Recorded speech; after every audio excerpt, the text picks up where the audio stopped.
Bienvenidos a un nuevo programa de Salud Hoy. Una nueva semana juntos para seguir informándonos acerca de las diferentes facetas de la salud, con un programa muy variado que ya estamos comenzando. Y vamos a hablar sobre el bullying, palabra que hace referencia al acoso escolar, todo síntoma de violencia psicológica, física, de maltrato entre los escolares. Una situación que se agrava día a día en nuestra sociedad. Y en pocos días se va a estar realizando una charla en la Junta Departamental de Maldonado a cargo de un equipo interdisciplinario que habla sobre la violencia. Allí van a estar dando herramientas de cómo darnos cuenta, cómo concientizar, cómo prevenir esta situación y obviamente ayudar a muchos niños que puedan estar pasando por ella. Como les decíamos, en esta charla va a estar a cargo de operadores en violencia familiar y especializados en bullying y también en moving. Dialogamos en este primer bloque con Janet Perdomo, que es docente y fundadora de este equipo, también con Ignacio Rodríguez, psicólogo de niños y adolescentes, y Consuelo Herrera, psicóloga. Los escuchamos. Estamos en este momento en una etapa de mucho conflicto, mucha discusión, mucha violencia. Entonces decidimos con un grupo de compañeros de trabajo que todos buscábamos lo mismo, que era trabajar en el acoso entre pares, en este caso con énfasis, ¿verdad? Como decíamos, en violencia entre chicos, entre niños, entre adolescentes. Y teníamos que buscar un tema que vinculara al docente, al padre y al principal, que es el niño, ¿verdad? Entonces dijimos, tiene que buscar una palabra que haga que todos ellos los contengan, o sea, una convivencia. Y pensamos, qué mejor que comenzar desde el aula, con la capacitación a docentes, con capacitación y prevención en los padres también, y en concientizar a la población en general, incluidas por supuesto todos los niños. Y surgió el tema, si estoy bien en el aula y puedo, diríamos, volcarlo, lo voy a llevar a la vida, si me siento bien. Y así se dio. Después fuimos formando un equipo de manera que estuviera contenido, tanto por el lado mío como docente. Después tenemos psicólogos y tenemos una obstetra también que trabaja con nosotros en el área de violencia. No somos ajenos a las cosas que han pasado, ¿verdad?, marcadas, como suicidios y asesinatos, que la palabra es muy dura, es muy fea, pero han pasado en poco tiempo y creemos que no es necesario, que tenemos que de alguna manera tratar de mejorar esas conductas. Yo hoy te decía, tarea difícil, la de realmente concientizar y tratar de educar a la población en este tema. Tú me decías, pero no imposible. No es imposible. Yo creo que si damos pasos por pasos y somos metódicos y somos insistentes y somos permanentemente estamos con las ganas, yo creo que nada es imposible. Nosotros no planteamos una solución inmediata, pero sí que hay una solución. Y que las personas que más la pueden necesitar en este caso son los docentes, porque me dicen, sí, la formación y la educación va desde el hogar, pero si el docente está preparado para poder detectar y poder manejar ciertas cosas, yo creo que si volvemos a lo que antes era, que la armonía padre-docente, en los años que yo trabajé, que ejercí, para mí el padre era un aliado, era un compañero, era alguien con el que yo podía contar para todas las actividades, porque teníamos algo en común, que era ese niño, esa cantidad de horas. Entonces yo creo que el papel, en este caso del docente, lo tenemos que revalorizar. Los docentes ponemos mucho amor en lo que hacemos y el padre mucho esfuerzo en educar a ese niño también. El bullying tiene dos conceptos principales. Primero es la intencionalidad. Después una compañera va a definir los perfiles, pero la intención tiene una persona que se llama hostigador, tiene la intención de que la víctima se sienta mal, o sea, es de un niño a otro, ¿verdad? Un niño que insulta a otro, ¿verdad? Que le dice algo, que se burla de algún aspecto físico o de cómo él se maneja, ¿verdad? Y otro concepto fundamental es la persistencia. Esto es persistente en el tiempo, siempre es a la misma persona. Por eso lo diferenciamos de conflicto, ¿verdad? Un conflicto aislado no es bullying.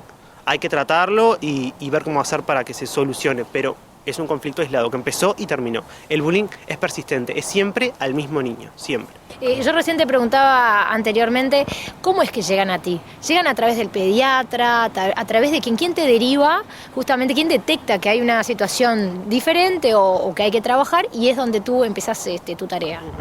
Desde el ámbito de que yo trabajo, bueno, lo detecta el pediatra o el psiquiatra, pero no viene con el diagnóstico de bullying, ¿verdad? Porque no se sabe todavía diagnosticar. Cuando me llega a mí el niño, el paciente, por la indagación y las entrevistas y preguntarle al niño cómo es su comportamiento en clase, qué hace, si en el recreo juega solo, juega acompañado, qué le dicen sus compañeros, si va a cumpleaños, ahí se empieza a formar todo esto que es el diagnóstico, digamos, propiamente dicho, de bullying, que no se sabe y a veces se lo confunde y se pone depresión, aislamiento social, y en realidad es bullying. Si bien no podemos hablar de perfiles, porque en realidad existe una movilidad en todo esto, ¿no? Nosotros preferimos hablar de características, ¿no?, del victimario, digamos, y el víctima, el hostigador y el víctima. En realidad, cuando a veces encasillamos con etiquetas, ¿no?, y bueno, los ponemos en un lugar que realmente no les corresponde. Nosotros preferimos hablar de algunas características que pueden tener, que también pueden ser móviles, características no son siempre fijas. Tenemos por un lado un víctima, que generalmente es el más conocido, digamos, en el tema de bullying, porque es generalmente el que consulta, ¿no?, el que lleva a cargo la consulta. Su familia, preocupada por la situación que está viniendo, por los diferentes síntomas que va teniendo, decide consultar sobre la situación de la persona. Generalmente el víctima es la persona que lleva la peor parte, ¿no?, de lo que es bullying. Generalmente se siente atacado por sus compañeros, generalmente pasa en el aula, el 70%, está comprobado que existe más que nada en el aula, en tema de la niñez, si bien se extiende por la adolescencia, ¿no?, pero comienza casi siempre en la niñez. No existe un perfil único, no podemos hablar de características generales del víctima, sino que generalmente son personas con relativamente baja autoestima, que no tienen por qué haber tenido otras situaciones de violencia dentro de la casa, que lo hagan vulnerable a recibir más violencia. No tiene nada que ver con la violencia doméstica, que muchas veces creemos que si existe algún tipo de violencia doméstica se va a manifestar en bullying, tampoco. Pueden haber algunas características que toquen, pero en general no es una característica fundamental para que sea víctima de bullying.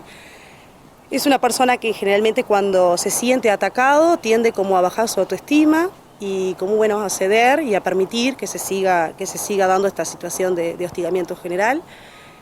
Generalmente bajan el rendimiento escolar, entran con algunos síntomas de depresión, situaciones que manifiestan algún sentimiento, un malestar al ir a clase, ¿no? Generalmente se dan en las escuelas, ¿no? Entonces generalmente en el horario de clase es cuando empiezan con los problemas. Entonces podemos detectar desde ese lado, como padres podemos darnos cuenta, bueno, algo está ocurriendo.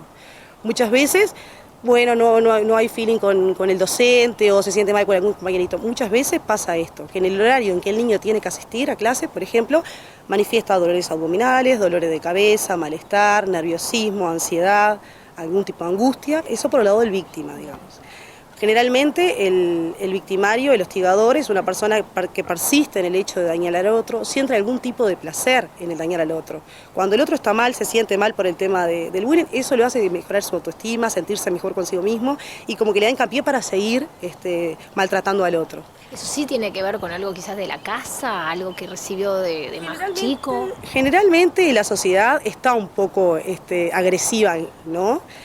Todo esto repercute en las personas. Si bien hay estructuras de personalidad que no le tendría que afectar, digamos, lo que ocurra en su alrededor directamente, los victimarios, los hostigadores que están implicados en una situación de bullying, generalmente como que son personas más vulnerables y que permiten tomar este tipo de conductas de hostigamiento hacia los demás y bueno, la van haciendo, ¿no? Uno como padre, cuando su hijo puede ser que sea hostigador, tiene pautas, ¿verdad? Una de las pautas clave es como el niño que siente rabia del diferente, ¿verdad? Estamos a la tele mirando un programa, hay una persona con capacidades diferentes que el niño empieza a hacer chistes de eso, ¿verdad? Le genera rabia la diferencia. Lo que tiene este equipo, que por eso esperemos que no va a fracasar, porque tomamos a todos los involucrados. No es que se toma solo a la víctima y al hostigador se lo deja de lado, se lo sataniza, no, porque creemos que todos sufren, el hostigador también. Le preguntaba recién a Janet cómo ve ella el problema hoy en día, me decía grave. Desde tu lado, ¿cómo lo ves tú? ¿Qué ha pasado en los últimos años? ¿Esto se ha incrementado? ¿Se escucha más? ¿Por qué? ¿Cuál es la diferencia de lo que sucedía antes y de lo que sucede hoy en este 2014? Yo creo que antes lo que había, como dije antes, era un error de diagnóstico, ¿verdad? Se decía depresión o se decía aislamiento y en realidad no lo era. Pues no es que el niño esté deprimido por una causa reactiva externa. Muerte de un familiar, que nace un hermanito. No, esto va más allá, es más profundo, hay más daño psíquico. Lo que hay es error de diagnóstico. Y ahora se está empezando a diagnosticar bien. Lo grave, como dijo Janet, es que si al psicólogo que le llega no está preparado en bullying, lo va a seguir atendiendo por depresión. No va a pensar que es bullying, ¿verdad? Y eso sería lo grave, que se lo está haciendo un tratamiento que no es la causa, que no es el síntoma, ¿verdad? Pueden haber infinitas causas, ¿no? Tendremos que buscar, por eso es el tema de que es importante que se haga una atención psicológica de la persona, tanto del hostigador como de la víctima, porque en realidad detrás de la situación bullying tenemos un montón de situaciones que tienen que ver, ¿no? Tienen que ver con situaciones de la niñez, la primera infancia, el modo en relacionarse con sus padres, con sus abuelos, con su familia, con la sociedad, lo que ven en la tele, tiene que ver con infinitas cosas que todo se vuelve un combo, digamos, más la estructura de base de personalidad, de la familia, digamos, es lo que va estructurando la personalidad del niño, ¿no? Y todo eso tiene que ver, repercute en todo lo que el niño va absorbiendo. Y desde el hostigador muchas veces se da cuenta que tiene un poder sobre el grupo, que se destaca, ¿verdad? Que llama la atención, por eso es más difícil de destrabar. Y desde la víctima hay características, que por ejemplo personas más vulnerables, o personas que les va muy bien en clase, o personas que se aíslan, personas que tienen algún tipo de discapacidad, son puntos que es más probable de que le hagan bullying, ¿verdad? Y el hostigador lo que hace es banalizar todo el tiempo a esa víctima. Es como decir, todo lo que tú digas no tiene sentido, porque yo estoy atrás tuyo atacándote y descalificándote todo el tiempo lo que tú dices.